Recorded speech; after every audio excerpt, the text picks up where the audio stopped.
So let's talk about multiple streams of income. In this day and age, people are probably, depending on who you are, some of the most impoverished people out here, people are struggling, people are living check to check. How do you get to a point of having multiple streams of income? Time management.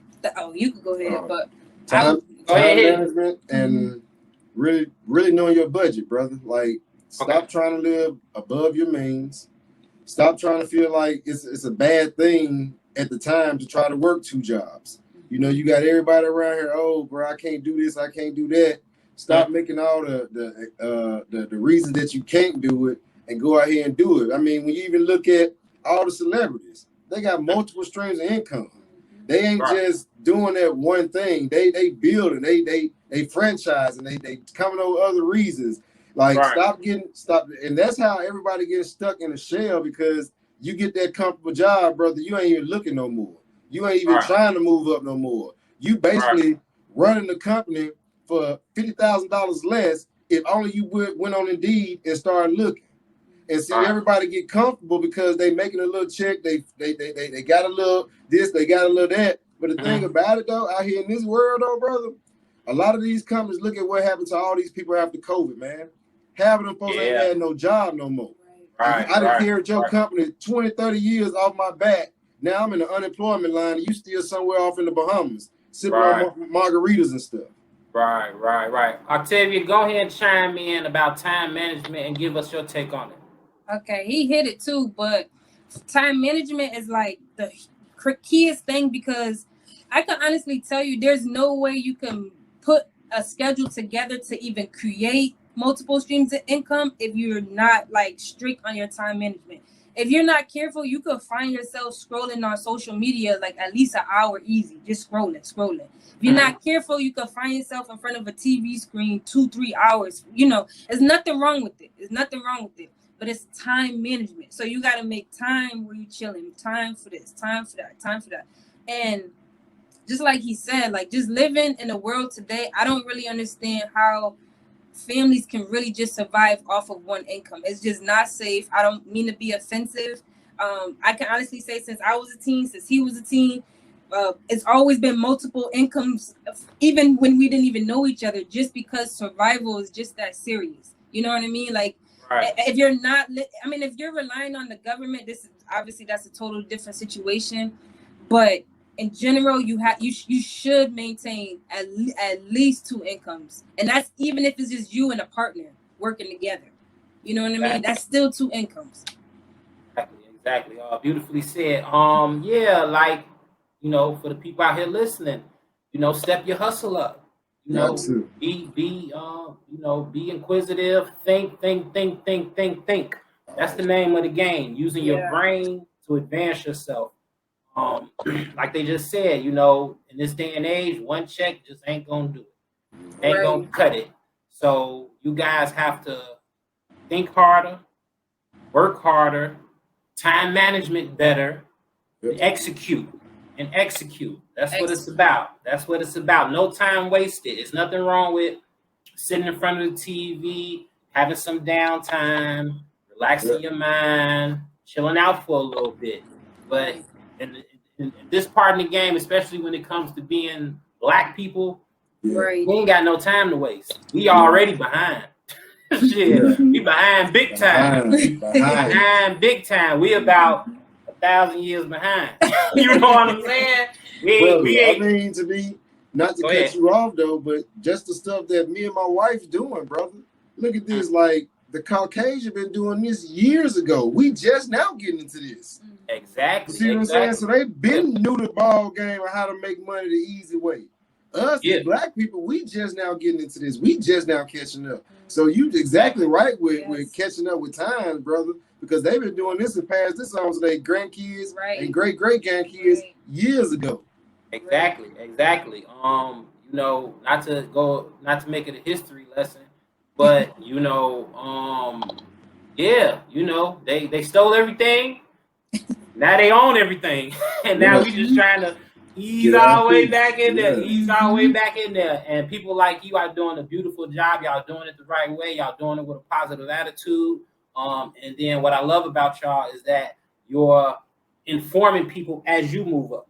Right. You know what I'm saying? You're informing people as you move up, and that's just as good as actually reaching out to grab somebody to pull them up. Because it's all about information. Right. You know, like they used to say, information was education, but it's really information. Information is the key. You know what I'm saying? The more information you got, the better your chances. When you don't have information, it costs more money. Oh yes. Oh yeah. Oh yes. You know what I'm saying? Yeah, real talk. I seen a post on Instagram that you posted, and I loved it. And this, I've always lived by this motto, you know. And the post was, feel the fear and do it anyway. Feel the fear and do it anyway. I promise you, I've never heard that phrase before, but I've always felt that way. Like fear is just a natural feeling. It's just fear. It's nothing. There's nothing stopping you. You know what I'm saying? You're basically just psyching yourself out. You know what I'm saying? So Octavia, tell me about that phrase and what you applying it, and just elaborate a little bit. Bruh, that phrase is so real. My husband will tell you, being an entrepreneur, you out in the deep water, right? Just living life, you're out in the deep water. I mean, you could just grow up with natural traumas. Like for me, I'm afraid of heights. We went to Vegas earlier this year. Man, I was shitting bricks at the airport, bro. And he was just like, just get on the plane. We just gonna do it. We just gonna do it. I felt that fear. I didn't want to do it. I was so scared, nervous, petrified. Got on the plane like this, all like this. I flew there and got back home, nice and safe, right? That's the thing. Like, a lot of people think fear is like some type of like enemy. To me, fear is a reminder that like you're outside of your normal, right? And that's always a good thing, because if you're outside your normal, that means you're going somewhere new. You're doing something better. So for me, I just look at it like you're gonna have fears. It's being nervous, anything new, change, all that, like what we call them, surprises, all those things that life throws at us. It's always gonna stir up that natural emotion of fear. And so some people use fear and get paralyzed, right? And then some people use fear and they're just like, you know what? I'm just gonna close my eyes and just do it. So I'm that number two. I'm just gonna close my eyes, scrunch, and I'm just gonna do it. So that's what I'm doing by that. Feel that fear and just do it. Yeah. That's what's up.